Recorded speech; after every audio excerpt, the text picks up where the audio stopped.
Hey BookTube, it's Jackie. How's it going? If you're new to me and this is the first time you're seeing my face, hello, what's up? My name's Jackie. I sit on my floor and I talk about books. So, hope that's why you're here, because that's what's going to be happening today, folks. Oh yeah, that's what's going to be happening. And if you're not new to me, thank you for always tuning in and the continued support. I really do appreciate it. But today for you, as you can see from the day's title of the video, I have a massive book haul. And this is the first book haul on this channel since the beginning of the year, okay? This is a long-awaited overdue, and I am dying to start showing you what is going to be added to my newly formed library. So if you'd like to find out what books I have been hoarding away and am now going to actually put onto my shelves so I can get an accurate count of the number of books I have versus the number of books I've read and all that jazz, grab yourself a drink, have yourself a seat, and let's get talking some books. Okay. Yes, you heard that right. This is the first book haul since the beginning of the year. And the reason why is this. If you are new to me, this will come as a shock to you, but I like to buy books. And it's very hard for me not to buy books. So at the beginning of the year, I decided to challenge myself and do this thing called 75 Booked. It didn't work. There's a bunch of rules and regulations to it. You're supposed to do all these things, and if you don't do one of those things on that day, you have to start the 75 days over. Well, one of the components is you cannot buy any books for the entire length of the time of 75 days. I met that challenge, okay? I met that one. It was one of the other things I didn't do. By the time the 75 days was going to be up originally, it would have been like the middle of March. But I didn't, like I said, I didn't do everything I was supposed to in each day. So when that happens, you have to start the 75 days over. At a certain point, it got pushed back to literally the beginning of April. And I was like, you know what? This is not going to happen. So we're just going to hold off not buying any books until Easter. Okay? That works. I can do that. And I'll try the 75 booked at the end of the year around Christmas time, because I do. I like buying books at all times of the year. But I try not to buy books at the end of the year because of Christmas until after Christmas is over. So then I don't buy duplicates or anything like that. So that's always a plus. Anyway, it gets to Easter and I don't have time to go to the bookstore because I'm busy, because that week was my prep week for my next belt test in my karate. So I go to the belt test on that Saturday and I make a plan to go get my toes done if I get my belt tests and everything, because I want to celebrate. And I decided then I'm going to go buy books. So that was the first day that I bought books in this year. And just recently, it was my birthday, so I also have my birthday book haul. So I only had like about a month and a half in between there. So that's where all of these books have accumulated from. So no, I didn't buy any books for like the first 3 full months of the year, but I sure as shit made up for it in the last month and a half. So that's what we're going to be seeing here today. Now, there were a few books that were not part of the book buying ban because they were book club books and I needed to buy them to read them. So I'm going to go over those first because there's only 2 of them. So the first one is Inamorata by Ava Reed. This is the first installment to the House of Teeth duology, and this was the Black Hat Book Coven book for the month of March. I fucking love this thing, and it's already read. Ha! How many book hauls has Jackie ever done where there's books already read in the book haul? Honestly, I don't think that actually exists. History made again. This year's, we're making moves this year, okay? We're making moves. Making history. But I really, really enjoy this. I cannot wait for the second one to come out. I had a really, really good time with this. I will link the Black Hat Book Coven live show discussion of this book, so you can go take a look at that. Really, really had a good time with this one. This was chef's kiss. Definitely dark, definitely gothic, definitely not what you expected. If you are a person who can't deal with triggers, check your trigger warnings. I personally don't give a shit. That shit was dope as fuck, and that ending, dude. That fucking ending, get out. I still think about that ending, and I don't know what that says about me. I really don't, and I honestly don't want to know. I don't want to know. So, yeah, but I had such a good time with this book. I absolutely love it. And then look at this stunning edition with the friggin' teeth, and then you have the end papers. of our characters, and they're just gorgeous. I mean, absolutely stunning edition of this book. And this is the regular edition. I cannot imagine what's going to look like when a specialty edition comes out. This was also my first Ava Reed book, and I'm definitely going to be picking up more from her because I had a really, really good time with this one. So, first book of the first book haul of the year, and I've already fucking read it. What the fuck? Go figure. So we're going to put that right up there because that's actually where it sits now. It lives there now. The next book that I purchased for a book club that is actually already read is Meg Schaefer's The Book Witch. So here's the special thing about this book. This was the Black Hat Book Coven book pick of the month of April. I can say that. Just take a breath. And this thing made history on this channel. I gave this 6 stars. 6 stars. And the coolest part about this book was that I originally wasn't even going to buy it. I got it on Audible because it just, looking at it, it didn't feel like a Jackie book. I mean, if you've read this book, I gave this really high score. I gave this fucker 6 stars. This is higher than this one, but I loved this thing. This is more of a Jackie book. If you know anything about my reading taste, this is more of a Jackie book. You look at this, you're like, oh, that's probably going to be like a 3-star for Jackie. No, this thing hit so many levels. This is a book for readers, people. This is a book for readers. Please, if you've not read this, go check it out. This is 6 stars. It's the first book I've ever given a 6-star to. Is it my favorite book? Absolutely not. But it answers a question that it's hard to answer when you're a reader. People ask, why do you read so much? Why do you read so much? Read this book and it will give that answer. If you ever had trouble answering that question and what it means to be a reader, this is just, chef's kiss. It's so good. So another book to my collection, but it's already read, so I'm super excited about that. And it also lives right here now. So those are the books of the book haul that I've already read that I had to purchase. Some other ones that might surprise you. I might have already read some of these also already. So, yeah, we'll get to those. But those are the 2 that I broke the book buying ban to buy because they were book club books. So I wanted to include them, but if you follow my channel at all regularly, you've already seen them. So, okay, so now for the stuff that you haven't seen. Okay, where do I start?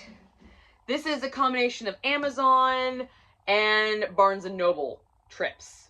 So here we go. We're just going to go with this pile right here. This is an Amazon haul. I got all these off of Amazon and I'm excited. So the first one is I picked this up because of the Black Hat Book Coven. I felt like it was me a Black Hat Book Coven possible pick. And also it just looked really fucking cool. And this is Nikita Gill's Hecate the Witch. This is a historical fiction about Hecate the Witch, the Queen of Witches. This is an ancient story written long before us. It is a tale full of gods and monsters, divine wars and ghosts, a tangled mess made by the divine and the mortal, mothers and daughters, the sacred and the courageous, wounds both healed and unhealed, the grief that grows in the absence of love. There is joy and friendship too, homegrown and pieced together by careful, gentle fingers. At the heart of this story is a girl looking for answers. At the soul of this story is the divine goddess within us all. In this stunningly intimate reimagining of a Greek myth, internationally renowned poet Nikita Gill showcases the underworld and its... I don't know how to say that fucking word. Chthonic? Sure. Deities in all their glory and weaves a gripping story about the young goddess Hecate coming of age within their midst. So, you know, Greek retelling. I know people are kind of over the Greek retellings, but I just thought this would be awesome and definitely for a Black Hat Book Coven book pick possible selection. So, we all know I love a good witchy book around here. The next one is also a book from Amazon that I got, and it is a new release from an author that I read originally for the Black Hat Book Coven. I originally read The Witch and the Tsar by Olesya Slanikova-Gilmore, and I had a really good time with this book. The girls, not so much, but I really enjoyed it. So I actually started purchasing her books, and this is her newest book, The Fortune Teller of Rue Daru. A fearless fortune teller in 1920s Paris must use her powers to divine whom she can trust when an exiled Romanov princess and her brother come to her seeking answers about a decades-old mystery. A lot of her books have a Russian feel to it, and I do love Russian literature. I love Russian feel. I do have a kind of like a special place in my heart for them. They always seemed, you know, Russian authors just like to kill their characters off. They like the oppression, they like the dark, and I enjoy the darkness of her books, and I really had a good time with Witch and the Tsar, so I'm excited about this one. Unfortunately, I have not read her other book yet, and I want to, The Haunting of Moscow, so I'll probably try to read that one before I read this one, but I at least have her books, and I'm keeping like a collection because I very much liked her writing style. This next book is a Black Hat Book Coven pick, a future Black Hat Book Coven pick for this second quarter, so I had to get it, and this is Kirsten Miller's The Women of Wild Hill. Look at this thing. This looks like a fucking Jackie book, so yeah, I was down. I was like, sure, I'll buy that. I would have bought this without the Black Hat Book Coven. A witty, spectacular, and timely tale of modern-day witches waging war on the patriarchy from fan favorite Kirsten Miller, the author of The Change and Lula Dean's Little Library of Banned Books. There are places on Earth where nature's powers gather. Girls raised there are bequeathed strange gifts, a few of abilities so dark that they fear to use them. Such a place is Wild Hill, on the tip of Long Island. For centuries, the ghost of a witch murdered by colonists claimed the beautiful and fertile Wild Hill, until a young Scottish woman with her own strange gifts arrived. Sadie Duncan was allowed to stay. 5 generations of Sadie's descendants called Wild Hill home, each generation more powerful than the last. Then in the aftermath of a terrible tragedy, the last of the Duncans, once prophesied to be most powerful of their kind, abandoned their ancestral home. One of them, Bridget Laguerre, moved to California and turned her dark gift into fame and fortune. Her sister Phoebe settled in a ranch in Texas, where women visit in secret for her tonics and cures. Phoebe's daughter, Sybil, has become a famous chef. Seemingly powerless, Sybil has never been told of the Duncan bloodline. Now Bridget, Phoebe, and Sybil have been brought to Wild Hill to discover their family legacy. The Old One, furious at the path mankind has taken, has chosen these powerful witches to turn the tide. The Duncans will fulfill their destinies, but only if they can set aside their grievances and come together as a family. So a nice family lineage with some historical fact. I feel like this is going to be a slam dunk finish. And the Black Cat Book Coven books have been banging this year, guys. Banging. So I feel like this is going to be right up my alley. And I feel I got good vibes about this one. So really excited to read this one very, very soon. This is by L.D. Lewis, and this is a new release this year. It's one of my anticipated releases, and this is The Year of the Mer. This is a Little Mermaid reimagining. I believe it's also gender swapping. I believe. I think it is. Yeah, I'm pretty sure it's like they're coming into the sea, not coming out of the sea. So it's one of those, but it just sounded really, really interesting, and I love The Little Mermaid. I'm a big fan of it. Obviously, you know, the hair, and then the song, Part of Your World was always my favorite song to sing. I love this cover. I mean, look at this. It is stunning with the sprayed edges. And then you've got the beautiful end papers. I mean, look, gorgeous. Gorgeous. I think I'm going to have fun with this one whenever... Oh, there's a back page. I didn't see that one. Beautiful, beautiful. I think I'm gonna have fun with this one. Definitely excited. And got the trident on the top. It's beautiful. So, anticipated releases. Gotta love them. These next two are because of my pick from February, which was The Forgotten Witch by Jessica Dodge for the Black Hat Book Coven. I really had a good time with her book. And it wasn't part of a series, but she had 2 other books that kind of looked like they went along because they had the kind of same cover feel, the same cover design. Let me grab the book so you can actually see what I'm talking about. So here is The Forgotten Witch. Okay, I've already read this, had a great time. I give it 4.5 stars, I think. So really big score for me. Here are the next 2 books by her that I purchased. The Book of Lost Enchantment and Misplaced Magic. They don't say that they're in a series, but if you look at these books, they all kind of look like they go together. So I wanted to make sure I got these 2. There's one other book that I do want to get by her, but I want to make sure I got these 2 for sure. So this one, we follow Nora Cameron, whose life feels adrift. Her days are spent working in her parents' bakery and her nights alone watching rom-coms. She yearns for something beyond her predictable existence, though she has no idea what that might be. That is until fate intervenes and Nora is swept into an unforeseen adventure in Scotland. Again, going to Scotland. That book went to Scotland as well. Guided by her grandmother's cherished photo album from the 1940s, which documents her time spent as a medic nurse in Scotland during World War II, Nora stumbles upon a mysterious old bookstore in Edinburgh. There, amidst the smell of old books and shelves lined with relics of forgotten lore, Nora's eyes fall upon a peculiar little red book, and she delves into its pages. Strange and unexplainable events unfold, including a sudden snowstorm that strands her in the Highlands with a handsome but surly journalist named Alistair. I'm gonna leave you with that. And this next one, let's see, does she go to Scotland as well? I don't think they go to Scotland this one, but we do have a Welsh myth. We have journalists in a quiet corners of Maine town. Iona Belmore receives an estate letter that unravels her reality. A mysterious grandmother, an inherited estate, and a journey to the enchanting landscapes of northern Wales await her. But what she uncovers there fractures her perception of her family, revealing a darkness lying just below the surface.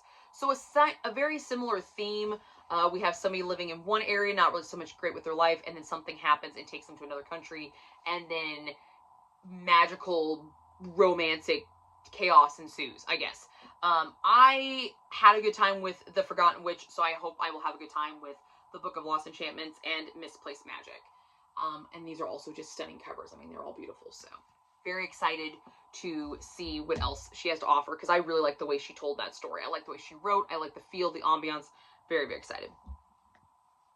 This next one is a series, and I bought the whole series because it is an Arthurian legend retelling. And it is focusing on Morgan from the Arthurian religion.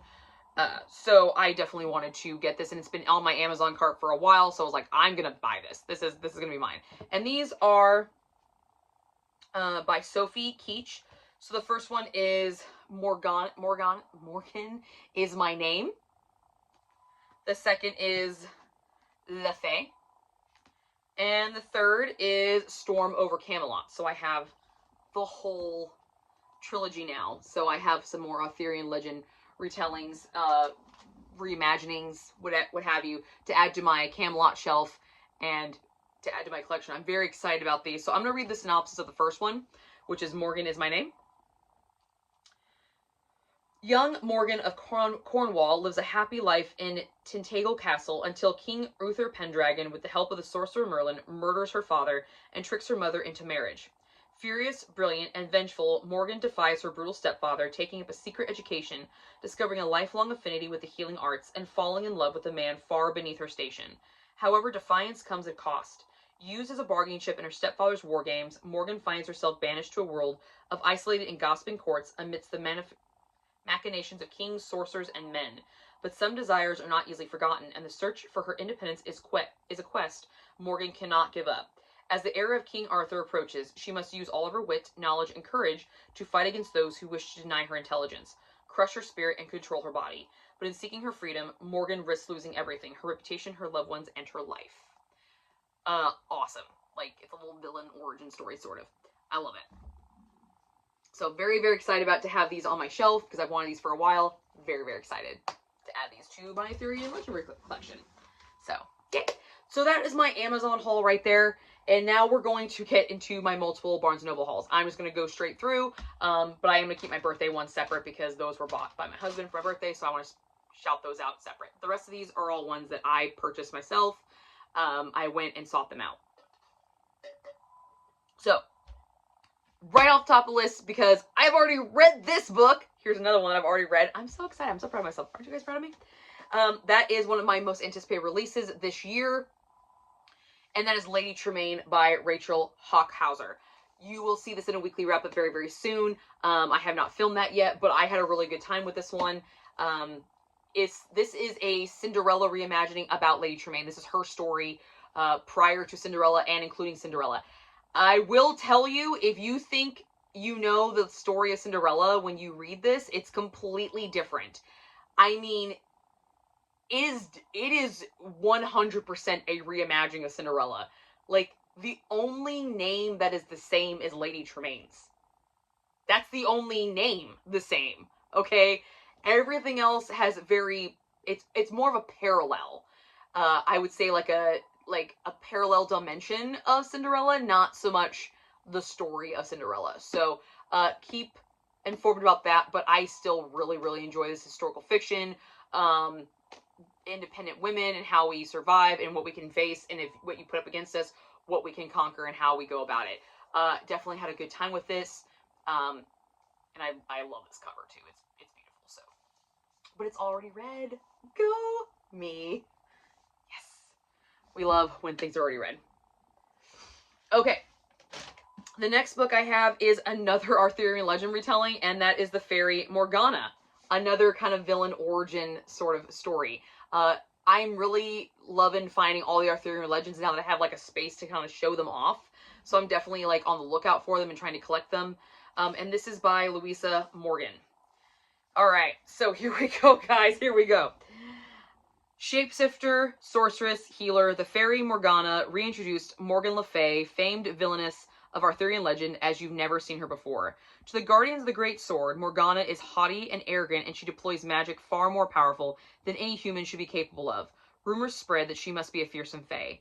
To Guinevere, wife of King Arthur, Morgana's position as the king's most trusted advisor makes her a rival. She insists Morgana is a malevolent witch. But to Breath, Morgana's faithful acolyte, she is simply the most powerful priestess Camelot has ever seen. It's Camelot. I don't know if you can see this. Instead of Camelot, they use the actual, like, it's not focusing. But I think that's kind of neat. Morgana is unconcerned with these opinions. She's devoted her life to serving the king and the people of Camelot. But when she aids Arthur in ascending the throne before his time, she sets off a series of events that will change both the future of Camelot and everything Morgana believes about her power. Yes. Absolutely. Sign me the fuck up. Sign me the fuck up. This is going to be great. That, I feel like, is going to be chef's kiss. This next book, I have been wanting this one for a while, and they had the first one on, like, this buy one, get 150% off table, and I was like, you know, fuck it, I'm gonna finally get this. And that is The City of Gods and Monsters by Kayla Edwards. This is the first installment to the House of Devils series. I think this is a quartet. It's already completely out. But we've got witches, werewolves, vampires, other supernatural creatures. It's just a nerd plethora of stuff, and I'm super, super excited about this. I cannot wait to see where this takes me. So I'm gonna have a very, very good time with this, I feel like, for sure. So, but it's a chunker. The other ones are already out. City of Souls and Sinners, City of Lies and Legends, and City of Smoke and Brimstone. So, yeah. This book was kind of bought on a whim. I loved the cover of this book. I thought it was absolutely beautiful, and then I read the synopsis, and I was like, oh, that's kind of cool. This is Honeysuckle by Bard Ferdman-Tell. So essentially, this girl is created out of plant life, and every time she falls apart, she can get rebuilt. But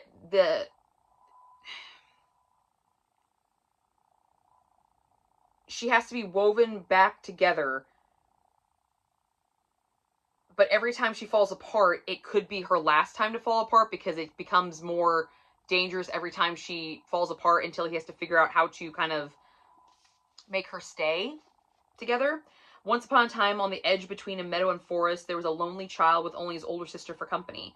In exchange to being left in peace, his sister made him a playmate, Day, a girl woven from flowers and words. And for the first time, this boy, Rory, had a friend. So, and eventually this friendship turns into kind of a romance thing, so he wants to find a way to keep her around permanently so he doesn't constantly keep putting her back together. I kind of like this idea. I feel like this is going to be something kind of unique, maybe a little gruesome, maybe a little dark, in the dark ambiance, romantic kind of way. A little bit of a gothic feel to it, so I'm excited. The next one is also one of my most anticipated releases of the year, and that is Sarah El Arafi's Cleopatra. This is a reimagining of the Queen Cleopatra from Egypt. I love this cover. I think this thing is absolutely beautiful. The shine is kind of taking away from how, like, amazing this is. And then you have these, like, beautiful end papers. Yes. So, I like Egyptian stuff. I like Egyptian lore. I was obsessed with it when I was in high school, so when I saw this one, I definitely want to put this one on my list, and I finally found it at Barnes & Noble, and I picked it up, so yay, super shiny. But yes, I am excited about this one. Don't know when I'm going to read it. I mean, I don't know when I'm going to read any of these, let's be honest, but I am excited about this. Okay. That's one half of the bag. Let's start digging in. Oh, yes, this one. I definitely had to grab this because it released last year and I didn't get to pick it up. But this is the third and final installment to the Empire of the Vampire trilogy by Jay Kristoff, Empire of the Dawn. So now I have the entire trilogy. Empire of the Vampire was my book of the year a couple of years ago, and I just absolutely love that book. I have not read the sequel yet, nor have I read the third one, but I'm going to because I love this series. This series put vampires back on the map for me. I thought it was awesome. They don't have the nice, you know, end papers like the first book does, but that's okay. This is the US version. The Waterstone version is much, much better, but yeah. But I'm gonna have fun. I'm gonna revisiting my man, Gabriel De Leon. I'm gonna revisit him.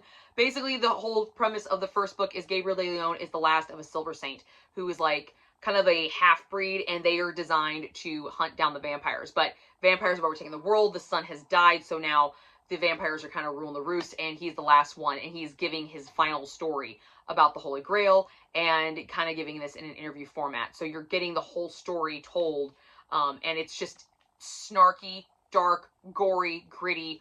There's romance. There's, chef's kiss. Empire of the Vampire was one of my favorite books. Still is. I should probably reread it so I can finish the series. But yeah, now I have the whole trilogy, so yeah. For me. Okay. The next book. Okay, I'm telling you, I'm on a Camelot friggin' terror right now because I also picked up The Once and Future Queen, which is another Arthurian legend kind of reimagining. Everything you know about Camelot is wrong. Merlin gave her a sidelong glance, and the smile that rose to his lips was one of pride. And I love this. This is beautiful. This cover, these end papers, just get the fuck out. They're so beautiful. But this is, when Verna learns that she is meant for another time, she leaps at the chance to embrace a new life of valor, intrigue, and unexpected magic in the bold and romantic retelling of the Arthurian legend. 22-year-old Verna is at a crossroads, grieving, waiting tables, and jogging aimlessly as if toward an uncertain future, when she discovers that she was once the legendary Queen Guinevere of Camelot. Holding the key to save England's past and future alike, it somehow feels like the direction Vera's been waiting for. She jumps through a portal into Camelot, but Vera's not prepared for her new life in the 17th century. She has no idea how to perform a queen's duties. Her fast friendship with Lancelot sets gossip flowing, and Arthur, the stranger she must call husband, is a puzzle, outwardly cold and forbidding, but with a habit of leaving secret tokens of tenderness in Vera's chambers. Worst of all, the kingdom is cursed, and its magic dwindles every day. Vera's memories of being queen and the answers locked within them shows no sign of returning. If Vera is truly destined to save Camelot, she'll have to trust her instincts, and her king will have to trust her. This is the start to a new trilogy. I'm super excited. I love this. I'm not a big fan of time travel, but like a reincarnated sort of time travel, absolutely, I think that's brilliant. I think it's great. I think I'm going to have a great time with this one. Super excited about this one. So, can't wait. This next book I grabbed on a whim because it sounded really cool and it looked really fucking cool. This is Weaving Shaw by Heba Al-Wasiti. Very, very simple. But this is what got me. Until she saw her first glimpse of Weaving Shaw, Lena didn't believe in monsters. I think Weaving Shaw is the house. So it's kind of like, kind of a dark gothic feel sort of thing. And the end papers. In this debut gothic fantasy, a young woman who can see the dead strikes a deal with the magnetic and dangerous Saint of Silence, a purveyor of dark secrets, to save her brother's life. The first book of a trilogy. Get the fuck out. It's beautiful. Now, mind you, I had just read Inamorata when I picked up this specific haul, so I was in a dark gothic fantasy kind of mode, and I'm still feeling it. I'm still feeling the vibe of the dark gothic fantasy. Still feeling it. So you might see this one read very, very soon, but look at this. Isn't it just like The color on this is just, this ombre is beautiful. I can't, love it. Love it.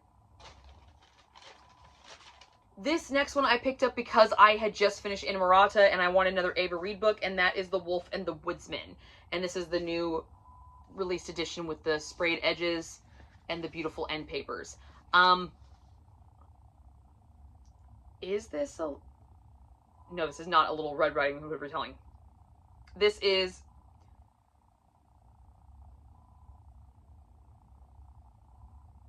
This is her debut novel in fantasy, romance, and folklore inspired by Hungarian history and Jewish mythology, following a young pagan woman with hidden powers and a one-eyed captain of the woodsmen as they form an unlikely alliance to thwart a tyrant. So this came out well before Inamorata, so I will be excited to see kind of where she was to where she is now, because this is her most recent release. So very excited about that, and I think this is a really beautiful edition, so I'm happy about that. And I wanted to pick more of her up because I really like the way she wrote. I just did. This was one of my most anticipated releases. This is by S.E. Fox. This is a retelling of Wuthering Heights, Catherine. And look at this fucking cover. I mean, get out. This is beautiful. Seriously, like I wasn't going to pick this up. Wuthering Heights was one of my favorite books in high school. I did recently reread it a few years ago, and I thought, what the fuck, Heathcliff is such a fucking tool. So I'm interested to see kind of some retellings of Wuthering Heights. Now that I have reread it, I'm older now, I look at it through a different lens with the romance. I'm kind of ready for some retellings, and then we also have some beautiful sprayed edges. Nellie Dean told only half the story. There is more. Catherine. I have a feeling we're going to see a lot of Wuthering Heights stuff because the movie had come out this year and everything, and which I have not seen, by the way, but I've heard great things. Just haven't watched it yet. This is by Kiersten White. I really enjoy, I've actually started to become more of a fan of her writing since reading the Camelot trilogy, picking it up. This kind of retelling swap thing that she's got going on, I'm very intrigued by it. So I picked up The Fox and the Devil by Kiersten White. This is one of her newer releases. I don't know what this is about. An obsession with an immoral serial killer entangles a vampire hunter's daughter in some enthralling gothic fantasy from the #1 New York Times best-selling author of Lucy Undying, which I do want to read Lucy Undying. That's on my list to pick up eventually. But Vampire Slayer, Vampire Hunter, vampires, yes. And this cover is very, very pretty. I like this cover a lot. So I'm getting quite the Kiersten White collection. She does have a series about Vlad the Impaler, a trilogy, which I definitely want to check out. So I'm on the lookout for that one. This book. Okay, so this was actually an Amazon. It was an Amazon haul, but it got misplaced. I bought this book because I read this book and absolutely fucking adored it. Adored it. And so this was the next big book that she had. And I thought, okay, I'm going to pick it up. Not realizing I already fucking owned it. So I bought The Wishing Game by Meg Sheffer again, and I already had it in the Book of the Month collection. Yeah, I even looked at my Book of the Month collection and I completely overlooked it. So, yeah, I have 2 copies of this book, but I will only be keeping one of them. But I did buy it. Again, I thought it'd be fun. It still happens, guys. It still happens. This was a most anticipated release last year for me. And this is The Red Winter, A Power is a Hungry Beast by Cameron Sullivan. This is a book about the first werewolf. And I just thought, with the red sprayed edges, it looked awesome. A devastating love story, a bewitching twist on history, a blood-drenched hunt for purpose, power, and redemption. We talk about the first werewolf. Look at that. Isn't that beautiful? Oh, I love it. I love it. 1785. Oh yeah, that's gonna be great. Yep. I feel like this is, oh. It's right before the French Revolution. Oh, fuck. Yeah. Epic. This is going to be great. And I do believe this is the start of a series. So, very excited about that. And the last book in this bag, this is from an author that I have the first book for, and I have not read it yet, but I do want to, is A. Ray Dunlap's The Dreadfuls. She wrote a book it's called The Resurrectionist, which is kind of like a play off of Frankenstein almost. And this one is true crime and historical fiction combined with mesmerizing results. It's a Victorian-era thriller featuring a rebellious, uniquely inventive young heroine determined to solve the case of a serial killer dominating the headlines, Jack the Ripper. So this is a Jack the Ripper kind of story. And I'm very excited about it. And look at these. Look at the sprayed edges. Look at the end papers. Get out. Get out. Look at this. This is beautiful. This is absolutely stunning.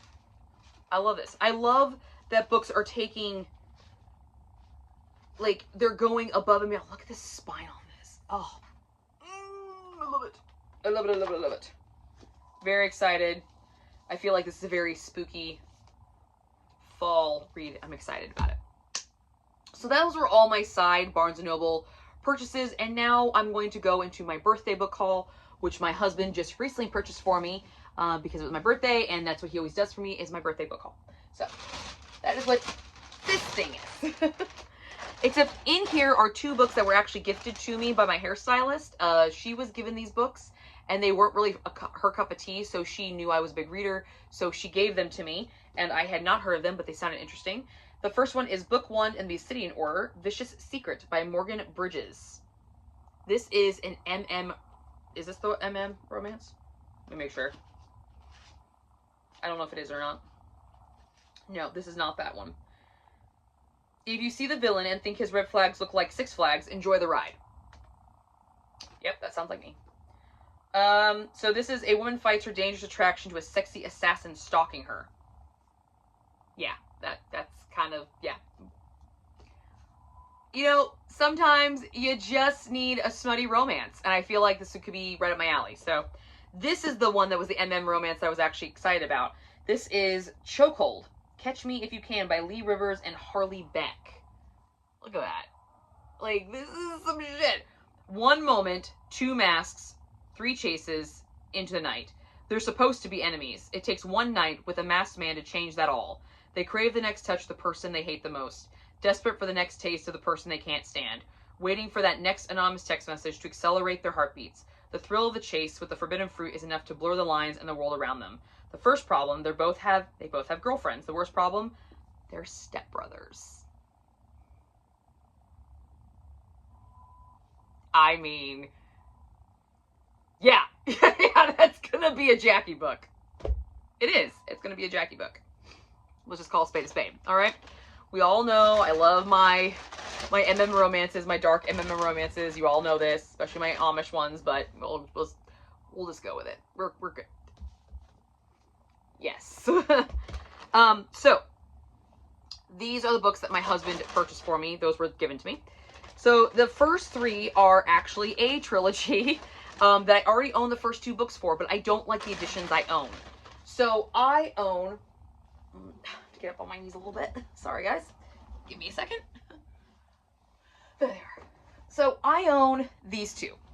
This is the Lies of Locke Lamora series. So Lies of Locke Lamora by Scott Lynch, and Red Seas Under Red Skies. I don't like these old mass market paperbacks. I just don't like these versions of books.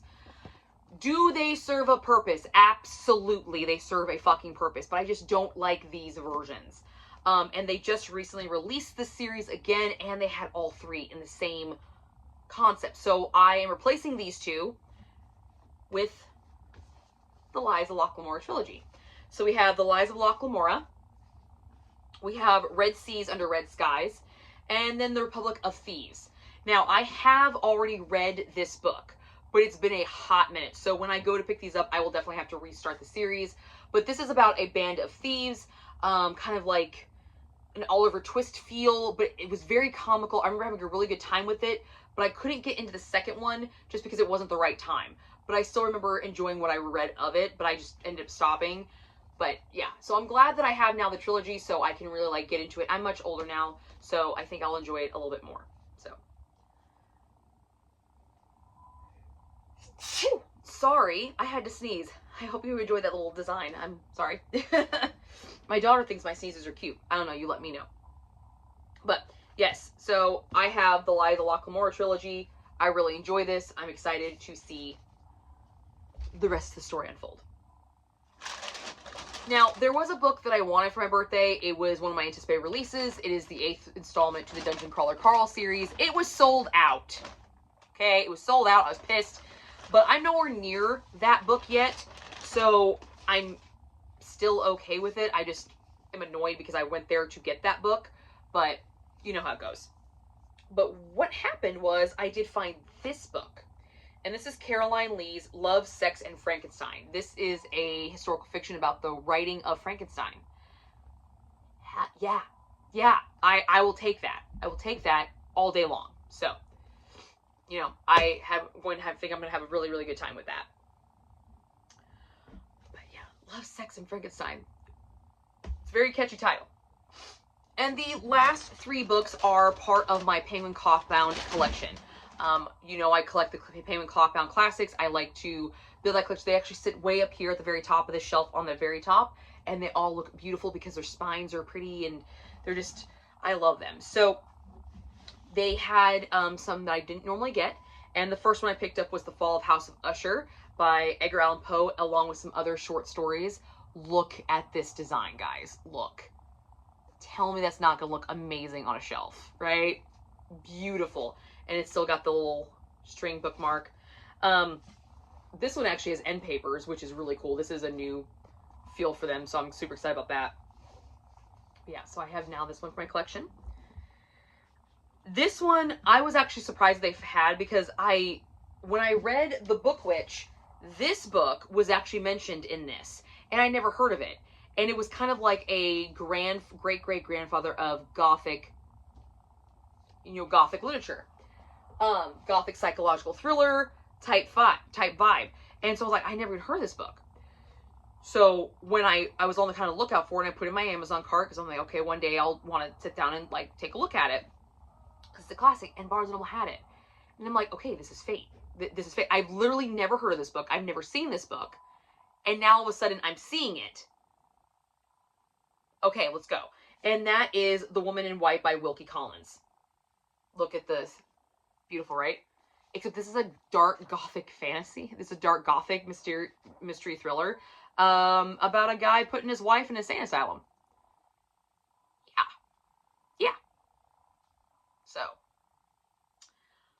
we will see. We will see when I read it. But I'm excited about having it. I'm adding it to my collection. So,